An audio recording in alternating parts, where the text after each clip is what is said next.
કરુણા પ્રત્યેની અમુક ઘટનાઓ. ભાઈ આજે નાનપણમાં બાળકાનજી જ્યારે પાતા ત્યારે એ પતંગ ચગાવતા હતા. પતંગ ચગાવતા ચગાવતા ઈ ને એમનો ભાઈ કુશલભાઈ, એ બંને પતંગ ચગાવતા ચગાવતા પતંગ કપાઈ એટલે ખૂબ ખુશ થયા અને પછી થોડીક ક્ષણો પછી જ્યારે ગ્રાઉન્ડની બહાર નીકળ્યા ત્યારે એક નાનો બાળક હતો, એ બહુ જ દુઃખી હતો.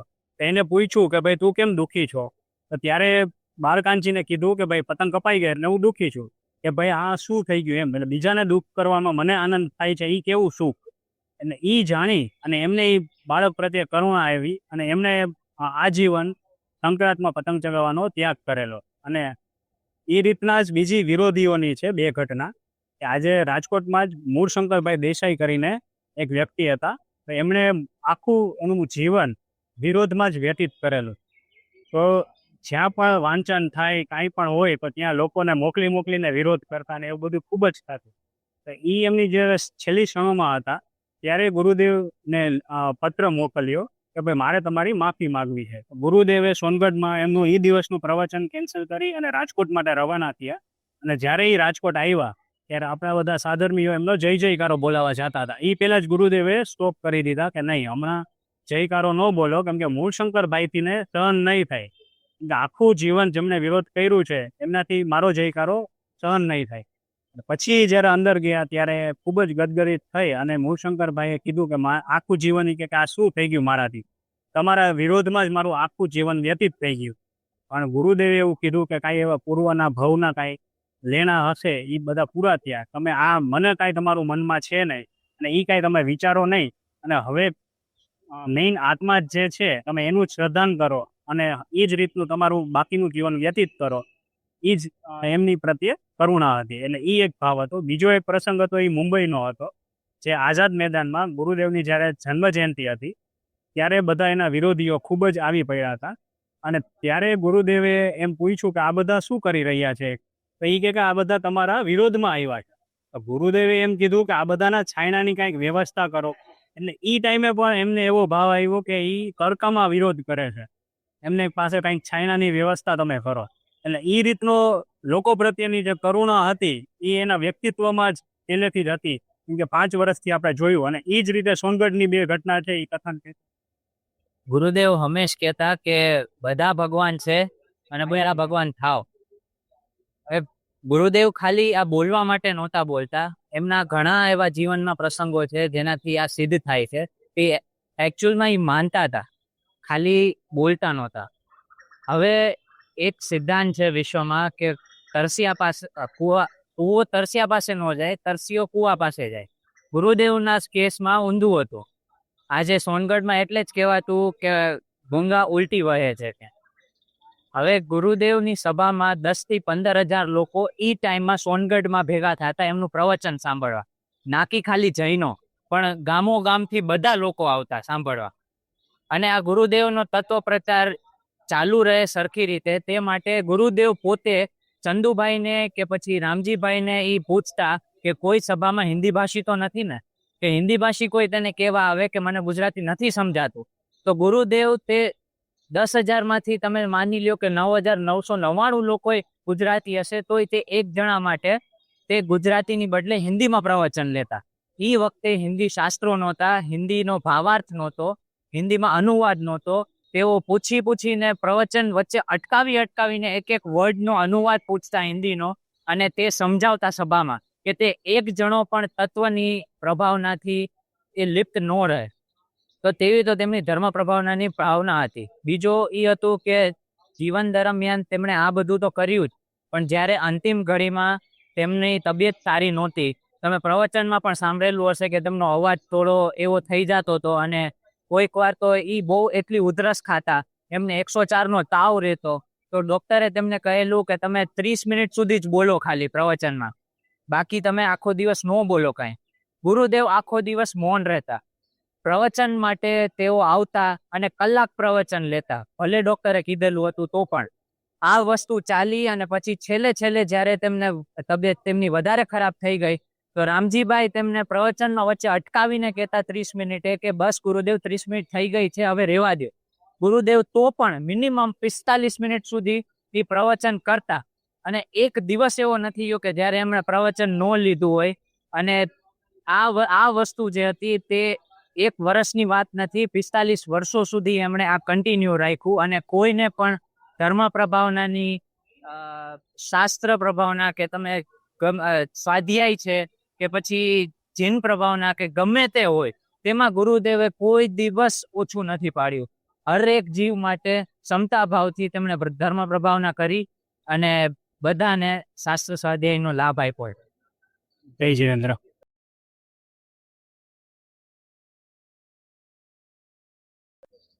અમારો આજનો ટોપિક છે ન્યાય પ્રિયતા, જેમાં અફીણનો કેસ તો બધાને ખબર જ હશે, પણ ઘણા લોકોને નથી ખબર. એને કહી દઉં કે 50 પૈસાનો અફીણનો કેસ કરેલો હતો ગુરુદેવ ઉપર પોલીસવાળાએ, અને તે કેસ બહુ લાંબો ચાલેલો. આપણને એવું લાગે છે કે ભાઈ કેસ થોડાકમાં પતી ગયો હતો, તેવું નથી. કેસ ઘણો લાંબો ચાલેલો હતો. તેમના માટે તેમને વડોદરા જવું પડતું હતું, અને તે સમયે તેમને વડોદરામાં આવવા જવામાં જેટલો ખર્ચો થયો કે ટોટલ આ કેસ જે આખો ચાલ્યાથી લઈને પૂરો થયો ત્યાં સુધીમાં ટોટલ ગુરુદેવને 700 રૂપિયાનો ખર્ચો થયેલો હતો. 50 પૈસાની રિશ્વત ના દેવી પડે તેના માટે 700 રૂપિયાનો તે વખતે ગુરુદેવે ખર્ચો કરેલો હતો. અને જજે કહેલું કે તમે 700 રૂપિયા તેમની પાસેથી, પોલીસવાળા પાસેથી લઈ શકો છો. ગુરુદેવને થયું કે બિચારો મહિને 1-2 રૂપિયા કમાવા વાળો જીવ, હું એમની પાસેથી 700 રૂપિયા કઈ રીતે લઈ શકું? ગુરુદેવે ના પાડી દીધી કે ના, અમારાથી આ વસ્તુ નહીં થાય. બીજું છે કે જ્યારે તેઓ મુંબઈમાં વેપાર માટે જતા હતા ત્યારે ઘણી વખત એવું થતું કે સામાન વધારે હોય, તો તેમના માટે એવો નિયમ હતો કે ત્યાં તમારે ટિકિટના એક્સ્ટ્રા પૈસા દેવાના કે જેથી તમે વજનવાળો સામાન ટ્રેનમાં લઈ જઈ શકો. પણ ના, ગુરુદેવના ભાઈ એમને કીધું કે આપણે હવે કઈ પૈસા ભરવાની જરૂર નથી, આપણે એમને ભૈયા જઈએ. ગુરુદેવે કહ્યું ના, અમારાથી એ વસ્તુ નહીં થાય, પૈસા તો પૂરા જ ભરવાના થશે. એક વખત તેમના ગામનો જ માણસ હતો કે જે લોકો ત્યાં માલ લેવા જતા હતા ગુરુદેવ જે જગ્યાએ, તે જેમના વેપાર માટે, એ માણસે એમને કીધું કે ભાઈ તમે શેઠ પાસેથી માલ લેવાનું રહેવા દો, હું તમને ઓછા પૈસામાં કે એમની પાસેથી કઢાવીને માલ આપી દઈશ, તમારે સસ્તામાં પચશે. ગુરુદેવે તેમનો પણ ના પાડી દીધો કે નહીં, અમારાથી એવું ખોટું થતું જ નથી. એટલે આ 1-2 પ્રસંગ મુંબઈના છે, અને પ્લસ અફીણનો કેસ મેં તમને સમજાવ્યું. આગળના જે 2 પ્રસંગ છે પરમાગમ મંદિરના અને શાસ્ત્રના, એ ગુરુદેવે દીક્ષા લીધા પછીના પ્રસંગ છે. પરમાગમ મંદિર આવેલા કે ભાઈ પાલીતાણામાં અમારું આગમ મંદિર છે, તો ક્યાંક એવું તો નથી ને કે ભાઈ તમે આગમ મંદિરને નીચે દેખાડવા માટે તમારું સોમગઢનું જે મંદિર બને છે એને પરમાગમ મંદિર કહો છો? જો આ હોય તો આ વસ્તુ સાચી નથી. ગુરુદેવને તરત જ એ વાતની ખલેલ થઈ અને એમને તરત જ ફૂલચંદજીભાઈને બોલાવ્યા અને કીધું કે આ વસ્તુ ખોટી છે, જો આવું હોય તો આપણે આની પર રોક રાખી દઈએ અને આપણે આનું નામ પરમાગમ મંદિર ન રખાય. ફૂલચંદભાઈએ કીધું કે મને 24 કલાકનો ટાઈમ આપો. એમને 24 કલાકની અંદર શાસ્ત્રમાંથી 400 જગ્યાએ પ્રૂફ ગોતીને આપ્યા કે ભાઈ જ્યાં પણ કુનકુંદાચાર્ય કે કોઈ પણ આચાર્ય છે એ સમયસાર ગ્રંથ છે એને પરમાગમ તરીકે જ કે છે. અને આ જે પરમાગમ મંદિર આપણે બનાવ્યું છે એમાં આખું સમયસાર કોતરેલું છે, જેમાં 4.5 લાખ શબ્દો છે અને આખું સમયસાર એમાં આવી ગયું છે. એ સમયસાર એમાં છે અને સમયસારને પરમાગમ કહેવાય છે, એટલે આપણે પરમાગમ મંદિર રાખ્યું છે. આમાં આપણો બીજો કોઈ ધ્યેય નથી. એ વાત ગુરુદેવે સ્થાનકવાસી સમુદાયના જે પાલીતાણાના લોકો હતા એમને આગળ કરી અને કીધું કે જો આ વાત છે, તમારી પરવાનગી હોય તો જ અમે આનું નામ પરમાગમ મંદિર રાખશું, બાકી આમાં અમારી કોઈ અન્યાય કરવાની ધ્યેય નથી. એ લોકોએ હા પાડી. પછી જ પરમાગમ મંદિરનું નિર્માણ અને નામકરણ આગળ વધ્યું. અને એ રીતે જ્યારે ગુરુદેવ શાસ્ત્ર સ્વાધ્યાય પણ કરાવતા હોય ત્યારે પણ એકદમ ન્યાય ને નીતિથી જ કરાવતા. કોઈ પણ મુમુક્ષો આવે તો એમની પાસે બને એટલી એ કોશિશ કરતા કે એમની પાસે પુસ્તક હોય, જો ના હોય તો સહજે પોતે આપી દેતા. પુસ્તકમાં પણ કયા પેજ ઉપર કઈ લાઈન વાંચે છે સામેથી દેખાડતા અને વારંવાર પૂછીને ન્યાય સમજાણો કે ન્યાય એ પૂછતા કે ભાઈ સમજાણું કે નહીં. એ 1000 વાર આપણે સાંભળેલું હોય, એ વાતની પણ એ સાવચેતીથી ધ્યાન રાખતા. બીજું, ન્યાયથી એ હંમેશા એમ કહેતા કે આ શબ્દો મારા નથી, ત્રિકાળ ભગવાનના ને કેવડી ભગવાને કીધેલું છે, મેં કીધું એટલે માની લ્યો, એવું નહીં. આ જે વસ્તુ ચાલી આવે છે ત્રિકાળી ભગવાન એને કેવડીએ કીધી છે, એમના જ શબ્દો છે, આમાં મારું કાંઈ નથી. એ વસ્તુ પણ એ ન્યાયથી ધ્યાન રાખતા અને ન્યાયથી એ પણ સમજાવતા કે હું અત્યારે ઉપર બેઠો છું અને તમે નીચે બેઠા છો, એ ખાલી અત્યારની એવી વ્યવસ્થા ગોઠવવામાં આવેલી છે, બાકી હું ઊંચો અને તમે નીચા એવું ક્યાંય છે નહીં. પણ આજુબાજુના લોકોને બધાને દેખાય અને પ્રોપરલી સંભળાય એના માટે જ આવી વ્યવસ્થા ગોઠવવામાં આવેલી છે. તો એ પણ એટલું જ ન્યાયથી ધ્યાન રાખતા. એટલે જ એનાથી આપણને બે વસ્તુ શીખવા મળે છે કે એક તો વિદ્યા વિનયથી શોભે, બરાબર, અને જે ગુરુ પોતે ન્યાયવંત આટલું જીવન જીવા હોય એના શ્રાવક તરીકે આપણે પણ આ બધા જ ન્યાય સાથે આપણું જીવન જીવવું જોઈએ, તો જ આપણે સાચા શ્રાવક કહેવાય. જય જય.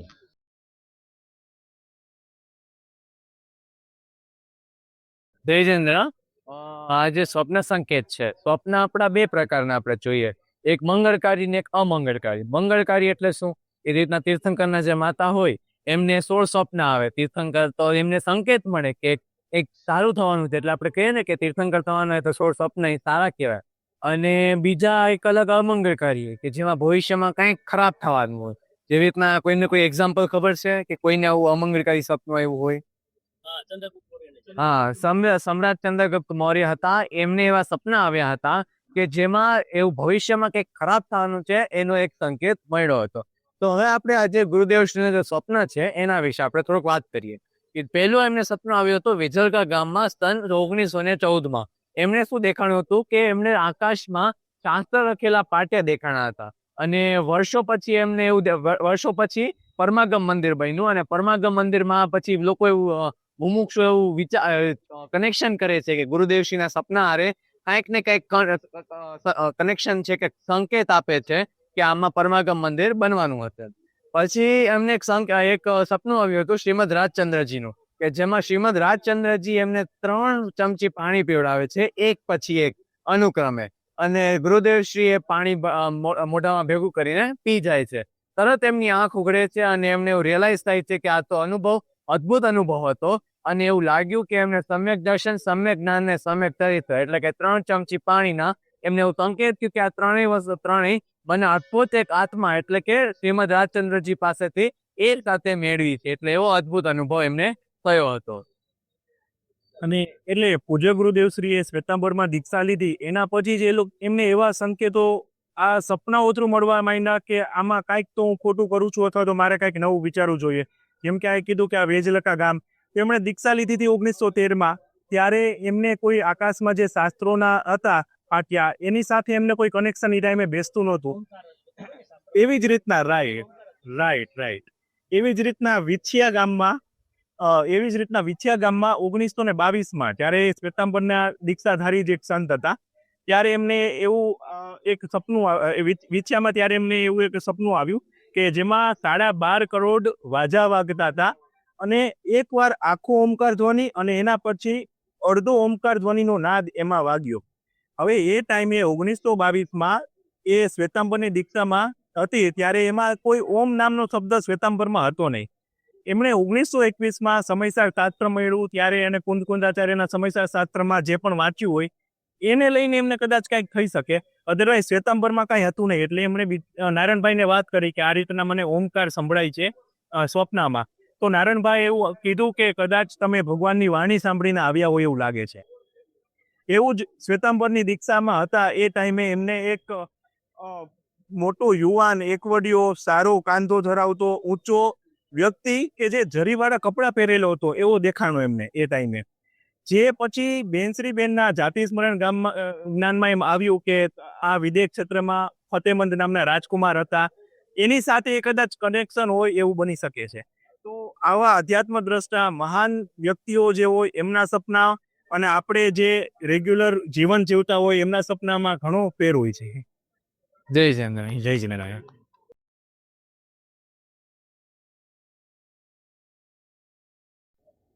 જય જિનેન્દ્ર. સમયસારજી ગ્રંથનું ગુરુદેવના જીવનમાં મહત્વ એની વિશે માહિતી છે. તો સૌ પ્રથમ તો સમયસારજી ગ્રંથ આજથી 2000 વર્ષ પહેલા કુંદકુંદ આચાર્ય દેવે રચ્યો છે. એના 1000 વર્ષ પછી શ્રી અમૃતચંદ્ર આચાર્ય દેવે એની આત્મખ્યાતિ નામની ટીકા લખેલી છે. હવે શ્રીમદ રાજચંદ્રજીના હાથમાં જ્યારે આ ગ્રંથ સૌ પ્રથમવાર આવ્યો ત્યારે એ ગ્રંથ આપનાર વ્યક્તિને શ્રીમદજીએ એક અમૂલ્ય રત્નોથી ભરેલી આખી પોટલી આપી દીધી. કારણ કે સ્પર્શ શક્તિથી જ ખાલી તેમને ખ્યાલ આવી ગયો કે આ ગ્રંથનું કેટલું મહત્વ છે. ત્યારબાદ સ્વાધ્યાય કર્યા પછી શ્રીમદજીને તેનું ખૂબ જ મહત્વ છે. એટલે શ્રીમદજીએ નક્કી કર્યું કે આ ગ્રંથની મારે 2000 કોપીઓ છપાવી છે. તો છપાવનારે પૂછ્યું કે સાહેબ આખા ભારતમાં સમયસારજી વાંચવાવાળું જ કોઈ નથી, તો તમે 2000 પ્રતિઓનું કરશો શું? ત્યારે શ્રીમદજીએ કહ્યું તમે નિષ્ફિકર રહો, આજથી થોડા સમય પછી જ એવા વ્યક્તિ આવશે જે એક સાથે 2000 પ્રતિઓ તમારી પાસેથી મગાવશે. હવે એ જ 2000 પ્રતિમાંથી એક પ્રતિ દામનગરના દામોદર શેઠ પાસે આવી. એમને વાંચીને પ્રયત્ન કર્યો પણ બહુ કઈ સમજાણું નહીં, એટલે તેમને એ સમયે કાનજી મહારાજને એ સમય સાજી આપ્યું. ત્યારે કાનજી મહારાજના ઉદ્ગારો નીકળી પડ્યા, શેઠ આ તો અશરીરી થવાનું શાસ્ત્ર છે. ત્યારબાદ ગુરુદેવને એટલું બધું લીનતા અને એટલી બધી એમાં અદ્ભુતતા એમાં ભાસી સમયસાજી ગ્રંથ વાંચીને તેમને ઘણા વર્ષો થયા, અમુક પ્રશ્નો અમુક શંકાઓ હતી જેના સમાધાન તેમને મળતા જ નહોતા. સમયસાજી વાંચીને આપમેળે બધા સમાધાનો તેમને મળવા માંડ્યા. આપણને તો અત્યારે સમયસાજી સમજાવવા માટે ગુરુદેવ છે, ગુરુદેવને સમયસાજી સમજાવવા વાળું કોઈ નહોતું. અંતરસ્ફૂર્ણાથી જ બધા સિદ્ધાંતો ને બધું તેમને સમજી અને બધા સમાધાન તેઓ કરવા માંડ્યા. સંપ્રદાયમાં રહીને જ અને એટલું બધું એમને મહત્વ લાગી ગયું કે ઉપાશ્રયની બાજુમાં એક ઊંડો ખાડો હતો, તો સવારે તેઓ ગ્રંથ લઈને ત્યાં જ વયા જાય અને આખો દિવસ ગ્રંથનો સ્વાધ્યાય કરે અને સાંજે જ રિટર્ન થતા.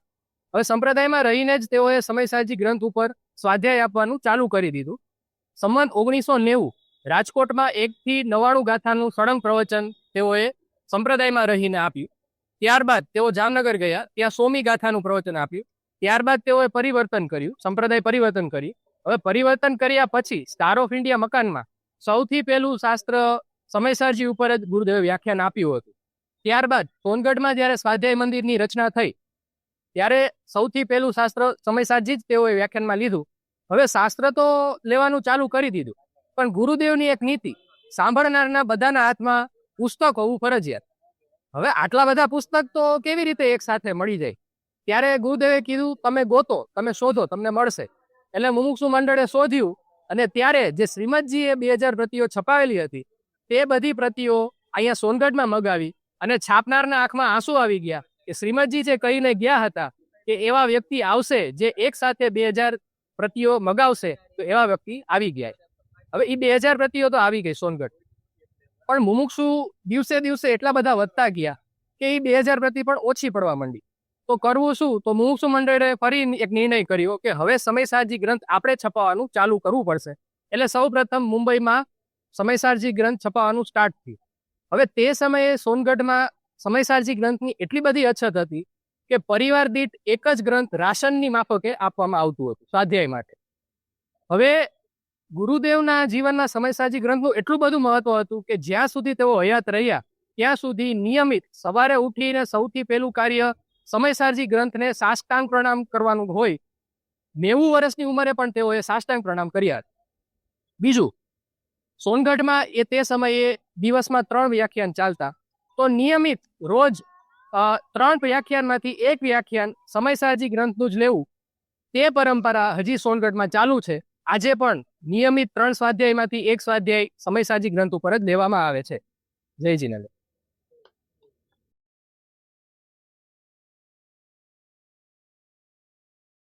એક વ્યક્તિનો નિર્ણય, સત્યનિષ્ઠતા અને અડગતા કેવડો મોટો ચેન્જ લાવી શકે છે તે બતાવવા માટે આ સ્ટોલ છે પરિવર્તન. ગુરુદેવશ્રીનો જન્મ શ્વેતાંબર સંપ્રદાયમાં થયેલો. 18 વર્ષની ઉંમરે જ તેમને નક્કી કરી લીધેલું કે હું બ્રહ્મચારી રહીશ અને દીક્ષા લઈશ. દીક્ષા લીધા પહેલા પણ ઘણા એવા પ્રસંગો બનેલા કે જ્યાં એમને જોઈએ તેવો સંતુષ્ટ ઉત્તર નહોતો મળેલો. એકવાર દીક્ષા પહેલા એમને એક સાધુએ કહ્યું કે પોતાના માટે બનાવેલી કોઠીમાં જો પોતે રહીએ, એટલે કે ઉપાશ્રયમાં, તો તેમાં અનુમોદનાની કોટી તૂટે અને જો એક કોટી તૂટે તો 99 કોટી તૂટે. ગુરુદેવને વાત સાચી લાગતા તેમને પોતાના ગુરુ હીરાચંદજી મહારાજને આ વાત પૂછી. હીરાચંદજી મહારાજે એવું કહ્યું કે પોતાનો ભાઈ પોતાના માટે ઘર બનાવે એમાં પોતે રહે તો વાંધો ના આવે. ન્યાયથી ગુરુદેવને આ વાત સાચી ન લાગી, પણ તેમને એવું વિચાર્યું કે મેં બ્રહ્મચર્ય લીધું છે, દુકાન મૂકી છે, એટલે દીક્ષા તો હું લઈશ જ અને પછી સત્યને હું મારી મેળે જાતે જ ગોતી લઈશ. આ નિર્ણય પછી તેમને દીક્ષા લીધી. દીક્ષા વખતે તેમના ભાઈએ વલ્લભીપુરથી ખાસ હાથી મંગાવેલો. તે જમાનામાં 1800 રૂપિયાનો ખર્ચ કરી ઘણો જ મોટો દીક્ષાનો ઉત્સવ કરેલ. દીક્ષા બાદ શરૂ થઈ સત્યની ખોજ. દિવસના 18, 20, 22 કલાક ગુરુદેવ શ્રી શ્વેતાંબર આગમોનો અભ્યાસ કરતા હતા. લક્ષ્ય માત્ર એક, સત્યની ખોજ. તેઓ ક્યારેક ક્યારેક અભ્યાસ કરી એટલા થાકી જતા તો એક વખત તેઓ આડા પડીને સૂતા સૂતા જ્યારે શાસ્ત્ર વાંચતા હતા તો એમના ગુરુ હીરાચંદજી મહારાજે એમને કહ્યું કે કાનજી, જો આપણે થાકી ગયા હોય તો સૂઈ જવાય, પણ સૂતા સૂતા જીનવાણી ન વંચાય. આ વાત એટલે કે જીનવાણીનો વિવેક અને વિનય ગુરુદેવને આજીવન યાદ રહ્યો. દીક્ષા બાદ અમુક એવા સિદ્ધાંતો આવ્યા કે જે વાંચીને એમને એમ થયું કે આમાં કોઈ વસ્તુ બંધ બેસતી નથી. એક વખત વાંચતા વાંચતા એમને એક સિદ્ધાંત આવ્યો કે જ્યાં એમને એવું વાંચ્યું કે જક્ષની પ્રતિમાની ઊંચાઈ તીર્થંકરના શરીર જેવડી હોય. તેમના ગુરુને તેમને પૂછ્યું કે આપણે જક્ષને તીર્થંકર સાથે શું કામ સરખાવીએ, એટલે કમ્પેર કરીએ છીએ. તેમના ગુરુએ કહ્યું કે વાસ્તવમાં તો તે પ્રતિમા તીર્થંકરની જ છે, પણ મૂર્તિ પૂજામાં આપણે ન માનીએ, માટે આપણે જક્ષની પ્રતિમા છે એવું કહીએ છીએ. ગુરુદેવશ્રીને આ વાત સાંભળતા જ જાણે કે વજ્રઘાત થયો. અરે, સાધુ થઈને કહેવું કંઈક અને માનવું કંઈક, આમ કેમ બને? અને એમને સત્યનો પંથ ગોતવાની શરૂઆત કરી. પાત્રા રંગવા આદિ ક્રિયાઓ એમને ગમતી નહીં. એમને એક વખત એમના ગુરુ હીરાચંદજી મહારાજને કહેલું કે આ બધી ક્રિયાઓ સાધુને ન હોય. ત્યારે હીરાચંદજી મહારાજે હસતા હસતા કીધું હતું કે તો તું પાત્ર વગરનો કોઈ સાધુ ગોતી લાવજે. વર્ષો બાદ તેઓ પાત્ર વગરના કુંદકુંદ આચાર્ય ગોતી લાવ્યા. સંપ્રદાયમાં હોવા છતાં પણ તેઓ એવા સિદ્ધાંતો પ્રરૂપિત કરતા કે જે દિગંબર આમનાય ન હોય. તે વખતે તેમને દિગંબર શાસ્ત્રોનો કોઈ અભ્યાસ ન હતો. બોટાદમાં તેમને જાહેર સભામાં આ વાત કહેલી કે જે ભાવે તીર્થંકર નામ કર્મ ગોત્ર બંધાય, એટલે કે સર્વોત્કૃષ્ટનો પુણ્યનો ભાવ, તે પણ સંસારનું કારણ હોવાથી હેય છે, ધર્મ નથી, અને મીઠાશથી કહીએ તો અધર્મ છે. સમયસાર હાથમાં આવતા અને તે બાદ મોક્ષ માર્ગ પ્રકાશક હાથમાં આવતા પરિવર્તનનો નિર્ણય દ્રઢ થયો. માઇક ન હતું તે જમાનામાં તેમની સભાઓમાં 10-15 હજારની મેદની આવતી. આવડા મોટા સાધુ પરિવર્તન કરે એ વાત સમાજને સહ્ય ન હતી. પરિવર્તનની વાત જેવી બહાર આવી, સમાજમાં ખળભળાટ મચી ગયો. ગુરુદેવના મોટા ભાઈ ખુશાલભાઈએ એમને કહ્યું કે તું જે કાંઈ કર એ ધીરેથી અને સમજી વિચારીને કરજે. તેમને મનાવવા માટે શામ, દામ, દંડ, ભેદ બધા પ્રયોગો ચાલુ થયા. સંપ્રદાયના અગ્રણી લોકો આવી તેમને સમજાવતા. ત્યાં સુધીની ઓફર્સ થઈ કે આપને જે લેવું હોય તે લો, જે સિદ્ધાંત સમજાવવો હોય તે સમજાવો, પણ આપ સંપ્રદાય ન છોડો. ગુરુદેવે કહ્યું કે કંઈક કહેવું અને કંઈક માનવું એ અમારાથી નહીં થાય, એટલે અમે પરિવર્તન તો કરશું જ. જ્યારે એમને એવું કહેવામાં આવ્યું કે સાહેબ, પરિવર્તન પછી આપને રોટલા નહીં મળે, ત્યારે ગુરુદેવ એમ બોલ્યા કે અમે રોટલા માટે તો મુનિ દીક્ષા ત્યારે પણ નથી લીધી. એ બાદ પરિવર્તન માટે સ્થળ નક્કી કરવાની વાત આવી.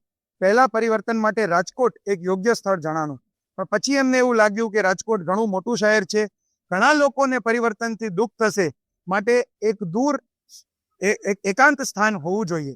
માટે પસંદગી સોનગઢ પર ઉતરી. ત્યાં પણ ગામથી દૂર જંગલમાં એક નિર્જન સ્થળે, એટલે કે સ્ટાર ઓફ ઇન્ડિયાના બંગલામાં પરિવર્તન કરવું તેવો નિર્ણય થયો.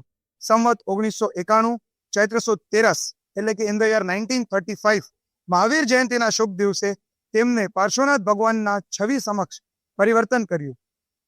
રજોહરણ અને મોપત્તિ, જે શ્વેતાંબર સંપ્રદાયના સાધુની નિશાની હોય, તેમનો ત્યાગ કરી તેમને જાતે પરિવર્તનનો નિર્ણય, એવો એક પત્ર લખ્યો, જેના અંતમાં એવું લખ્યું કે અમે સાધુ નથી, પણ સનાતન દિગંબર જૈન ધર્મના અવ્રતી શ્રાવક છીએ.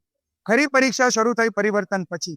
પ્રચંડ વિરોધને કારણે એ વખતે અત્યારે જેવડું છે એવડા ઇન્સ્ટિટ્યુશન, સંસ્થાઓ કે લોકો ન હતા. એ 3 જણાના રોટલાનું શું થશે, એના માટે ઉમરાળાના એક બેન, જેમનું નામ હતું દુધીબેન, એમને ગુરુદેવને કહેલું કે સાહેબ, હું એ વ્યવસ્થા જાળવીશ. દુધીબેન પણ અત્યંત સામાન્ય સ્થિતિના હતા, તેમ છતાં તેઓ રોજ ઉમરાળાથી સોનગઢ ચાલીને જતા. 3 જણા હતા, પણ 2 જ જણાનું ભોજન દુધીબેન બનાવી શકે એટલી એમની સ્થિતિ હતી. તે લોકો વારાફરતી એક બાદ એક ઉપવાસ કરતા. એ રીતના પરિવર્તન પછી ધીરે ધીરે ક્રમ ચાલુ થયો. અનેક વિરોધીઓ જે ગુરુદેવને સાંભળવા અથવા વિરોધ કરવા સ્ટાર ઓફ ઇન્ડિયાની બંગલીએ આવતા, તેઓ ગુરુદેવની વાત સાંભળતા. તેમને વાતમાં કંઈ જ ખોટું ન લાગતા. ધીરે ધીરે સભામાં શ્રોતાઓની સંખ્યા વધતી ચાલી ગઈ. માત્ર 2 શ્રોતાથી ચાલુ કરેલ સમયસારનો સ્વાધ્યાય ધીરે ધીરે કરતા 4, 8, 12, 16, 20 એમ મુમુક્ષુઓ વધતા સ્ટાર ઓફ ઇન્ડિયાની બંગલીની જગ્યા ટૂંકી પડી. જગ્યા ટૂંકી પડતા પ્રાંગણો ખોલવામાં આવ્યા. એ બાદ પર્યુષણમાં બહાર સ્વાધ્યાય લેવા જવું પડે એટલા મુમુક્ષુઓ પધારતા. 1937માં સોનગઢમાં એક સ્વાધ્યાય મંદિર બનાવવું એવો નિર્ણય દિગંબર જૈન સ્વાધ્યાય મંદિર ટ્રસ્ટ સોનગઢે લીધો. 1 વર્ષ બાદ વૈશાખ વદ આઠમના દિવસે ઇન ધ યર 1938, એટલે કે આજથી તકરીબન 86 યર્સ પહેલા એ નિર્ણય થયો કે સોનગઢમાં સ્વાધ્યાય મંદિર ઓપન થશે. વૈશાખ વદ આઠમ 1938ના વર્ષમાં સોનગઢમાં સ્વાધ્યાય મંદિર ચાલુ થયું. તે બાદ એક બહુ મોટી આધ્યાત્મિક ક્રાંતિ થઈ, જેના વિશે આપ આગળ સાંભળશો. પણ જે ક્રાંતિ થઈ, 66 પ્રતિષ્ઠાઓ ગુરુદેવશ્રીના હાથે થઈ. તે બાદ પણ અનેકો પ્રતિષ્ઠાઓ થઈ. આજે પણ અનેક લોકો ગુરુદેવશ્રીને સાંભળે છે.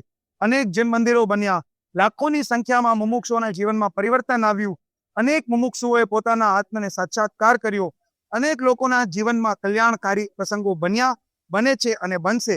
તે બધું જ આ ઇન્સ્ટિટ્યુશન્સ, આ સંસ્થાન, આપણે લોકો ઊભા છીએ તે આ મંદિર અને આવા અનેક મંદિરો સૌરાષ્ટ્રમાં બધી જ સંસ્થાઓ વગેરે ઘણું જ એક માણસના પ્રતાપે છે. અને મૂળ વાત એ છે કે એ એક માણસની સત્યને, નિષ્ઠાને અને ન્યાયને વળગી રહેવાનો નિર્ણય, તે પરિવર્તનનો અડગ નિર્ણય આ બધામાં મૂળ કારણભૂત હતો.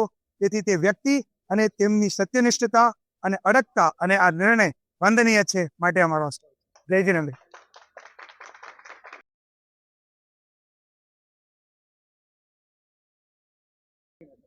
જે સ્વરૂપ સમજાવેના પામ્યો દુઃખ અનંત, મેં જાવ્યો તે પદ નમો श्री सतगुरु भगवन।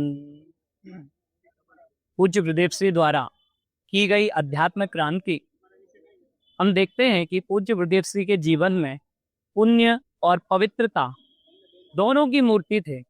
बहुत से लोग ऐसे मिलते हैं जिनके जीवन में पुण्य का उदय तो हो लेकिन पवित्रता नहीं मिलती।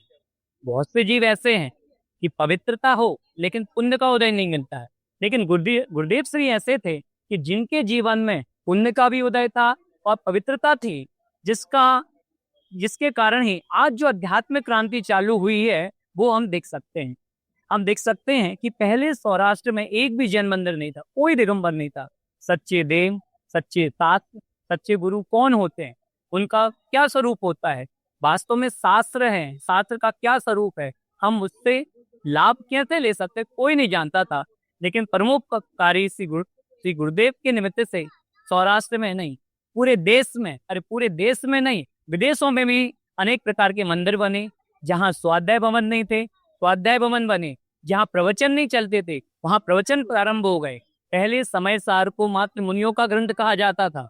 ऐसा कहा जाता था कि इसको सामान्य श्रावक नहीं पढ़ सकता। अरे गुरुदेव श्री ने कहा कि कोई ग्रंथ, कोई धर्म, कोई व्यक्ति विशेष, कोई जाति विशेष, कोई संप्रदाय विशेष नहीं, ये तो वस्तु का स्वरूप है। और वस्तु के स्वरूप सभी के लिए सदा और सभी के लिए रहता है, जो उसका वैसा अनुभव करे उसके लिए। पूज्य गुरुदेव श्री के निमित्त से ही अनेक प्रकार के विद्यालयों की स्थापना हुई, जैसे पंडित टोडरमल स्मारक भवन, बांसवाड़ा, उदयपुर, दिल्ली में चैतन्य धाम, सोनगढ़, ऐसे बहुत सारे विद्यालयों की स्थापना हुई।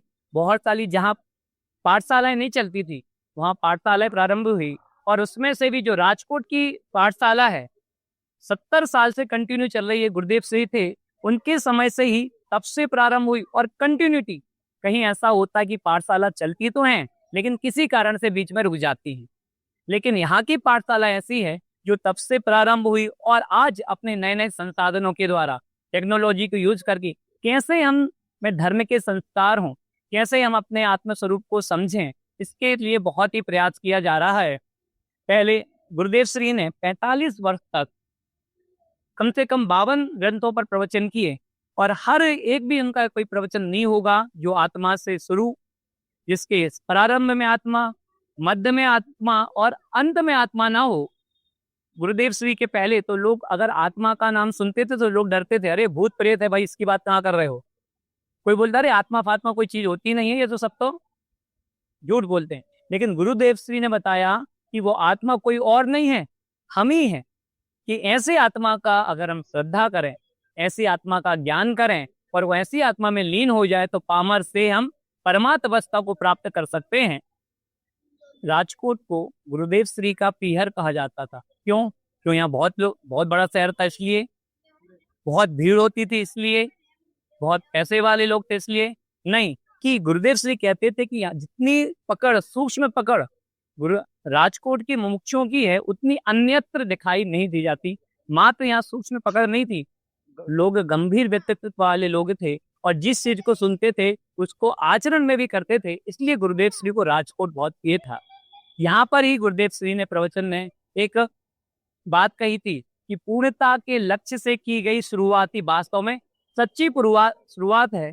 हमारा प्रयोजन कोई डॉक्टर बनना, इंजीनियर बनना, बहुत बड़ा व्यापारी बनना नहीं। हमारा प्रयोजन तो क्या है, भक्त नहीं भगवान। हमें अपने पूर्ण स्वरूप की प्राप्ति करना वही हमारा प्रयोजन है। पूर्ण स्वरूप क्या है, कैसे प्राप्त होगा, किनसे प्राप्त होगा, उसके विषय कौन कौन से विकारी भाव हैं, विभाव भावों का नाश करके कैसे स्वभाव की ओर अग्रसर होकर के पूर्ण तत्व की प्राप्ति होगी, ऐसे गुरुदेव श्री ने बताया हुआ है। गुरुदेव श्री तो अपने विरोधी को भी भगवान कहते थे। गुरुदेव श्री ने ऐसी आध्यात्मिक क्रांति की, इसमें वैर विरोध तो था ही नहीं। कभी भी किसी भी प्रवचन में उन्होंने किसी की निंदा नहीं की, किसी की टीका टिप्पणी नहीं की, कभी भी किसी भी धनवान की धन की प्रशंसा नहीं की। वो तो हमेशा धन को धूल, पूरी दुनिया धन को इंपॉर्टेंस देती है, जो जितना धनी लोग उसके साथ हैं। लेकिन गुरुदेव श्री कहते थे धन है, धन क्या धूल है, और धूल से कभी भी धर्म की प्राप्ति नहीं हो सकती। धर्म की प्राप्ति, मुक्ति की प्राप्ति तो धर्म से हो सकती है। ऐसी सिंह जैसे गर्जना करने वाले गुरुदेव श्री हम सबका महान पुण्य का उदय है कि भाई हमें मिले हैं, ना मिले हैं, कि जो उन्होंने साक्षात सिमंदर भगवान की दिव्य देशना का गणधर द्वारा गुथी हुई, आचार्यों द्वारा लिखी हुई, ज्ञानियों के द्वारा स्वसंवेदन की ही वाणी को हम तक पहुंचाया। अगर हम वास्तव में मुमुक्षु हैं, आत्मार्थी हैं, तो जो परंपरा अनादि से चली आ रही है, उस परंपरा को हम आगे बढ़ाते रहें और निरंतर अपने आत्मा के कल्याण में तत्पर रहें। ऐसी मंगल भावना के साथ गुरुदेव श्री के चरणों में कोटि कोटि वंदन। गुरुदेव श्री के प्रवचनों में कौन कौन से सिद्धांत आते थे, वह आपको आगे से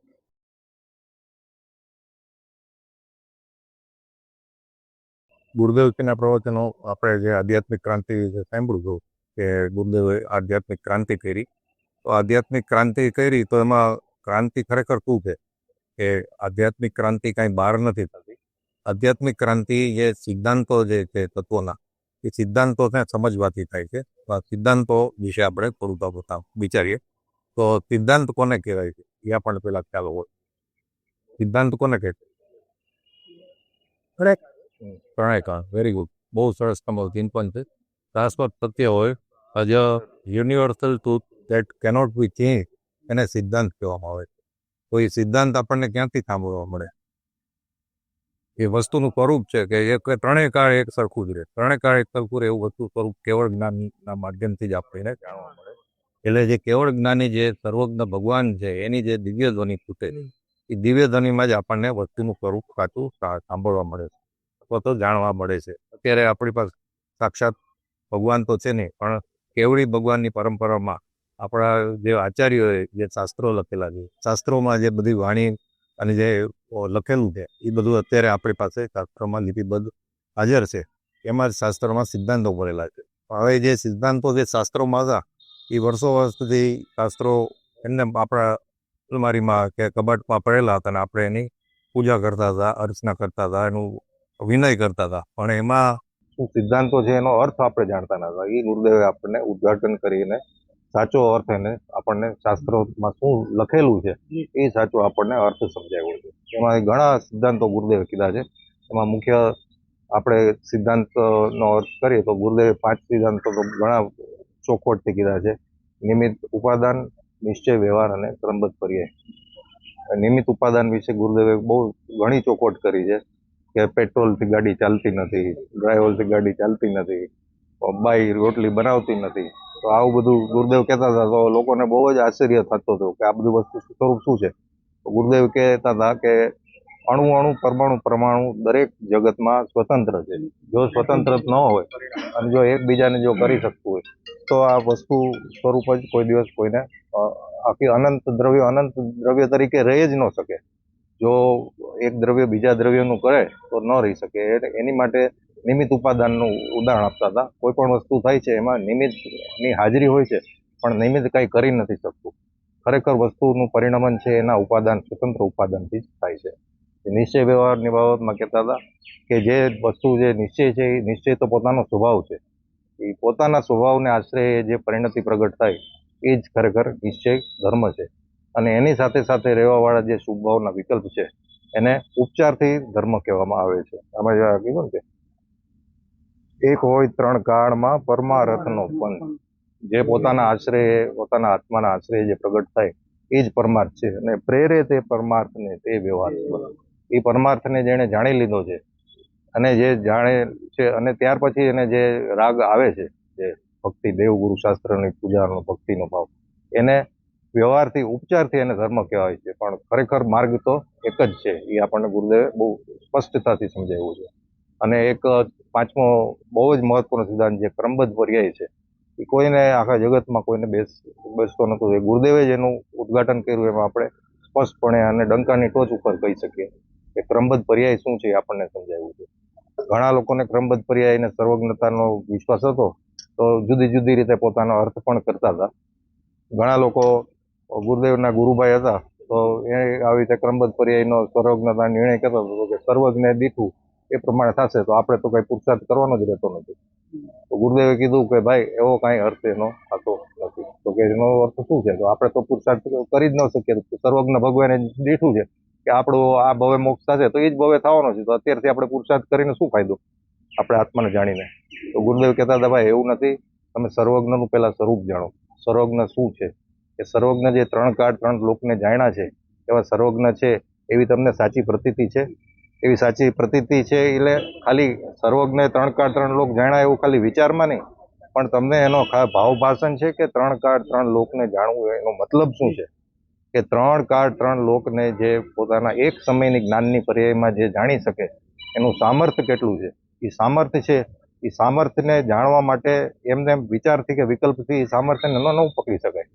એ સામર્થ્યને પકડવા માટે એવું પોતાનું જે શક્તિ સ્વરૂપ છે, સર્વજ્ઞ સ્વરૂપ છે, સર્વજ્ઞ સ્વરૂપને નિર્વિકલ્પપણે જો સ્વસંવેદનથી એનો અનુભવ કરીએ, તો જ એ સર્વજ્ઞની પર્યાયનું આપણને સાચું શ્રદ્ધાંત થાય.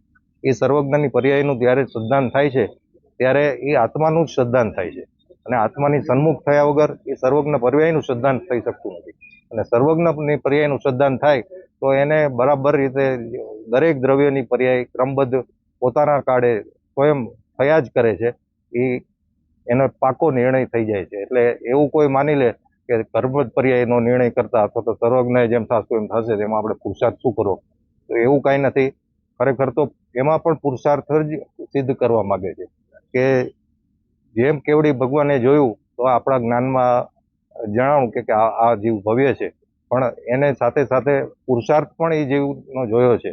એટલે આપણો તો ખરેખર કર્તવ્ય એ છે કે જે સર્વજ્ઞ ભગવત સ્વભાવ આપણો છે, સર્વજ્ઞ સ્વભાવથી સન્મુખ થઈ અને આપણા આત્માની પ્રતીતિ કરવી, તો જ આપણે ખરેખર સર્વજ્ઞ ભગવાનને માયના કહેવાય, અને તો જ આપણે ક્રમબદ્ધ પર્યાય જેમ છે એમ સ્વીકારી કહેવાય. એવી રીતે ગુરુદેવે ઘણા આમાં સિદ્ધાંતો છે, એનો આપણે જે ઉલટી રીતે અર્થ કર્યો હતો, એનો આપણને સાચી રીતે અર્થ કરતા શીખડાયું છે. આપણે ગુરુદેવની વાણી વારંવાર સાંભળતા રહેવું જોઈએ, અને એમાંથી જે અર્થો આવે છે એનું વારંવાર ચિંતન કરી અને આપણા જીવનમાં સાક્ષાત્કાર એનો કરીએ, એ જ આપણી ભાવના છે, એ જ આપણી ગુરુદેવને સાચી શ્રદ્ધાંજલિ છે.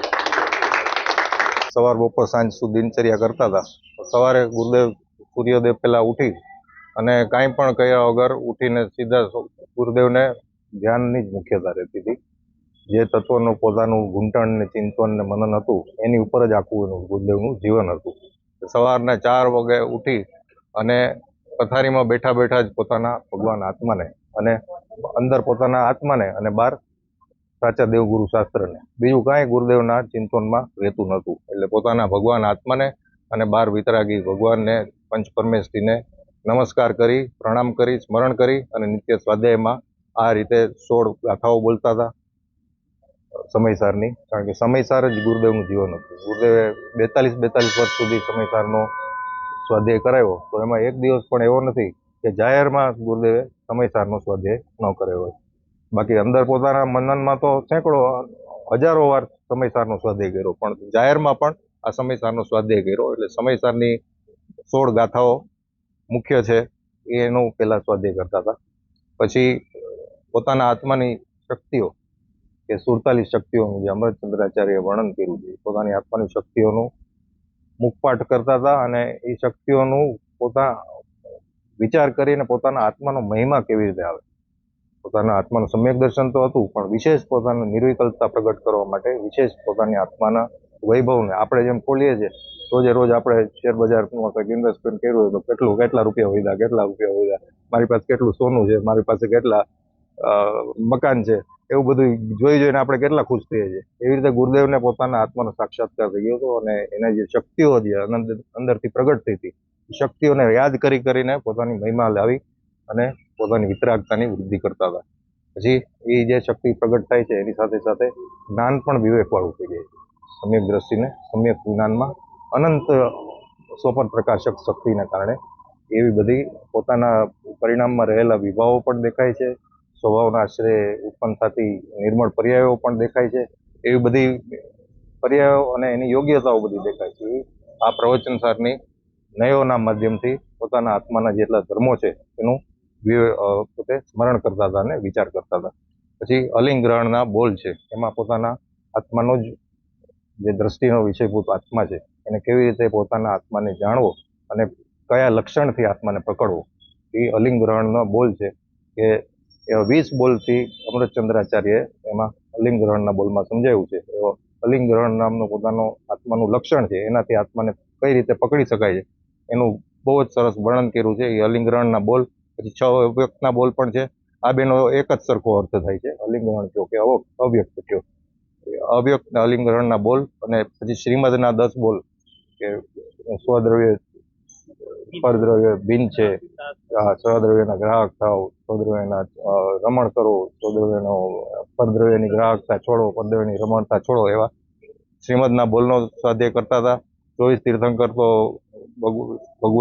દરેક જ્ઞાનીઓના તીર્થંકરો તો એના હૃદયમાં જ હોય છે. 24 તીર્થંકર ભગવાનનું નામ બોલતા હતા અને 5 બાલી હતી, કારણ કે ગુરુદેવ પણ બાળ બ્રહ્મચારી હતા. એને સહજ જ બાળ બ્રહ્મચારી 5 બાલી હતીની અંદર અત્યંત ભક્તિ હતી. એટલે આ બધા નિત્ય સ્વાધ્યાય કરતા હતા, એનું આખું વર્ણન છે સૂર્યોદય થયા પછી.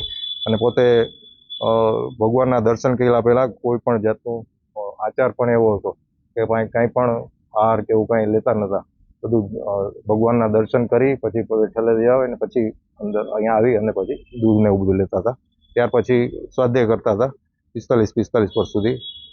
8 વાગ્યાથી એનો નિત્યક્રમ હોય. 60 મિનિટનો ટાઈમ હોય, 61 મિનિટનો ટાઈમ.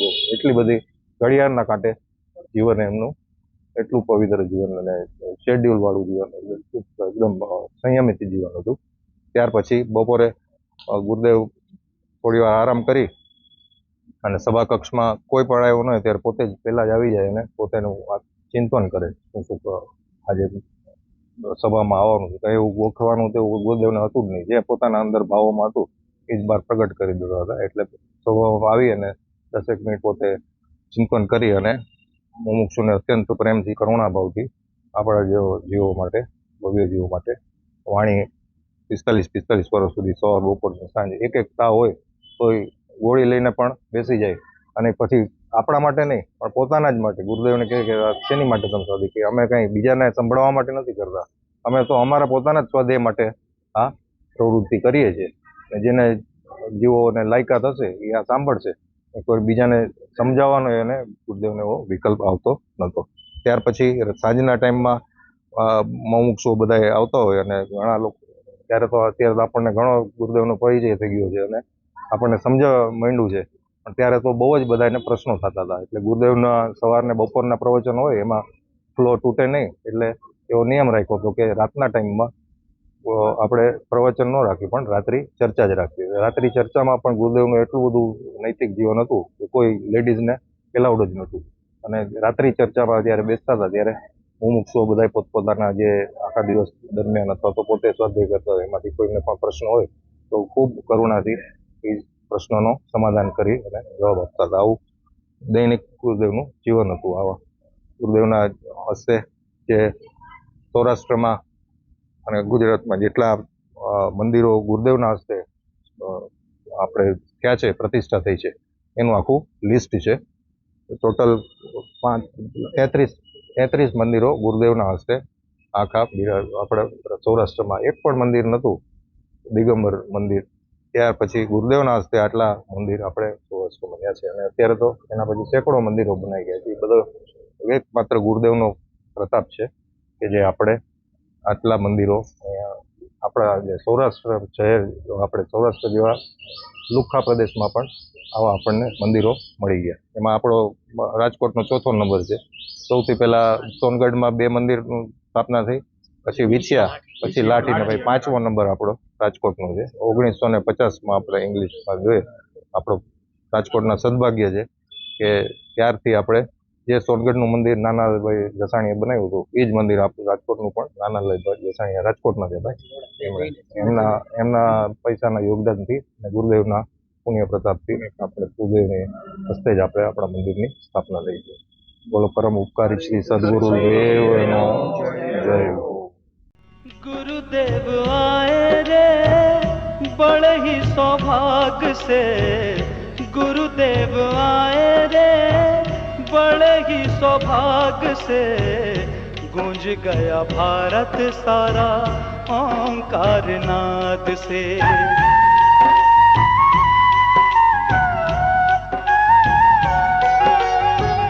गुरुदेव आए रे बड़े ही सौभाग्य से, गूंज गया भारत सारा ओंकार नाद से, गूंज गया भारत सारा ओंकार नाद से।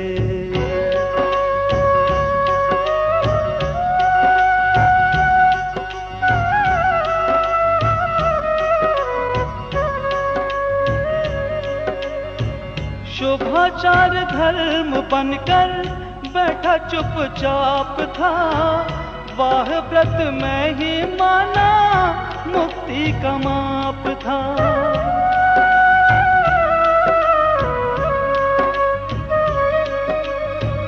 शुभाचार धर्म बनकर बैठा चुपचाप था, वाह व्रत में ही माना मुक्ति का माप था।